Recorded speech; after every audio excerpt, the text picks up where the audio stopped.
Memory and food, the two pair together so well. Been thinking about this a lot with the recent loss of my grandmother, especially with her funeral as it was right in the middle of Holy Week. Nana loved an Easter feast. Ham, mac and cheese, deviled eggs, rice salad, tomato aspic. This falls under the if you know, you know.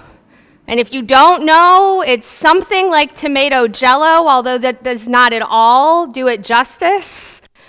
But maybe even more important than the tomato aspic on the table is the homemade mayonnaise that is served with it. It's the only time when something other than Duke's is acceptable, when it's homemade.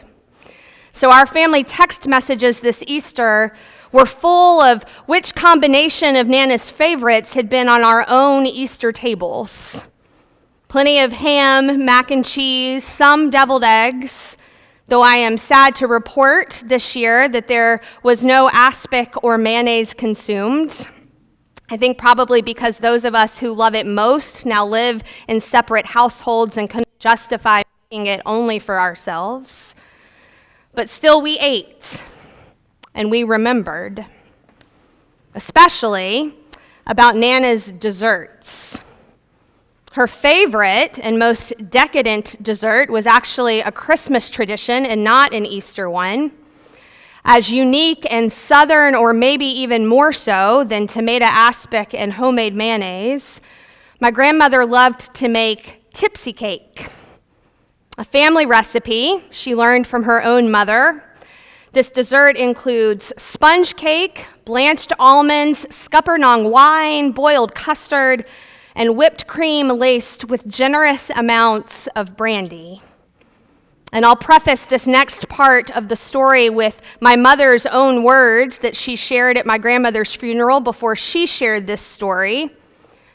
No judgment, please, or at least please extend grace. But there was at least one occasion when Nana was making tipsy cake when she invited us, all of us grandchildren, to sample the whipped cream and proclaim whether enough brandy had been added. And so the refrain, "More brandy, Nana," became the stuff of family legend. Nana and tipsy cake. I actually shared after the 8:15 that in her last days, when she was really not responsive anymore, we were talking about tipsy cake around her bed because, again, Nana and tipsy cake.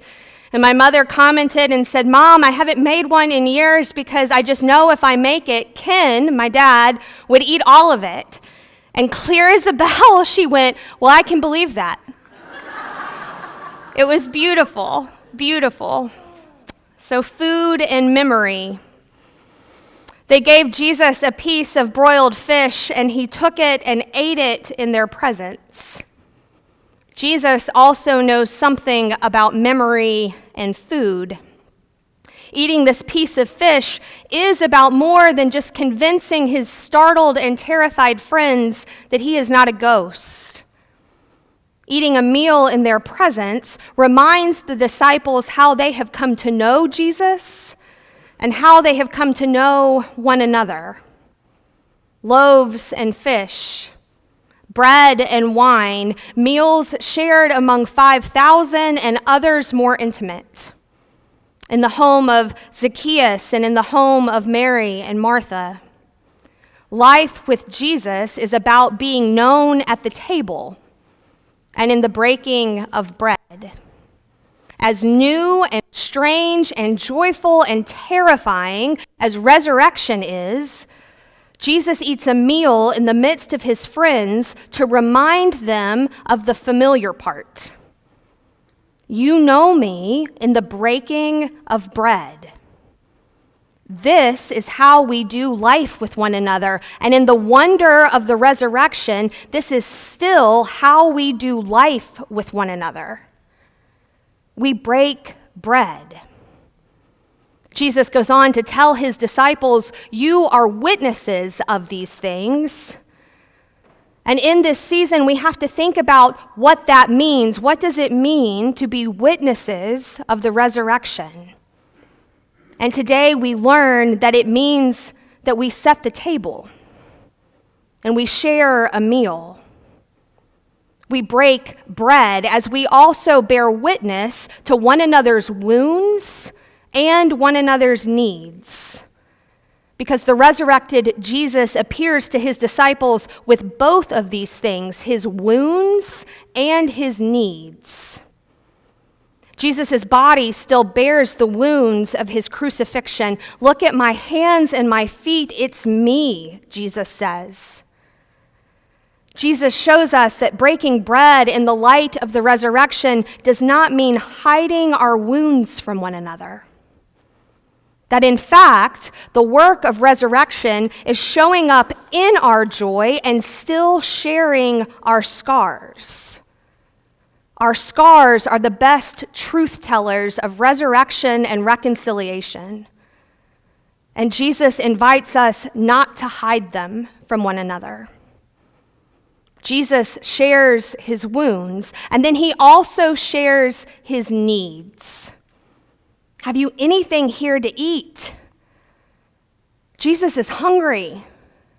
Yes, this meal will be a reminder to the disciples of the life they have shared with Jesus and the ministry to which they are called, but also Jesus is hungry, and he lets his friends know. He names his needs, and his community responds, I'm hungry. We have fish. The risen Christ is made known, wounds, needs, and all in the breaking of bread.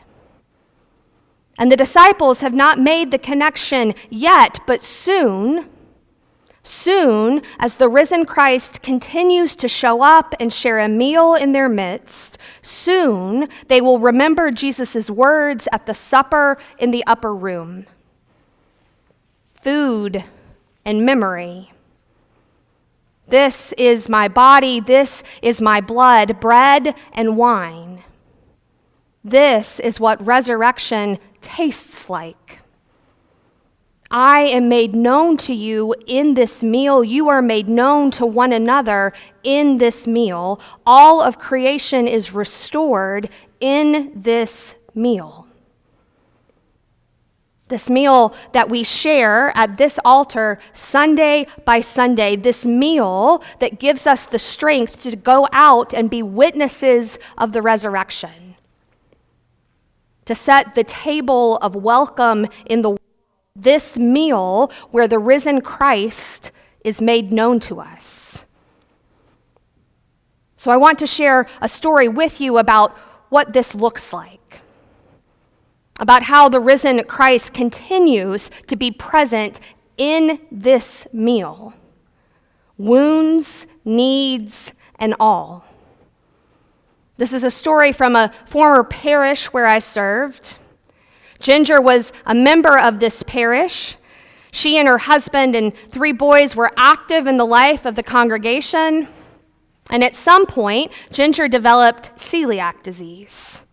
She'd had terrible GI symptoms for years and finally received a diagnosis, but more than that, finally received relief.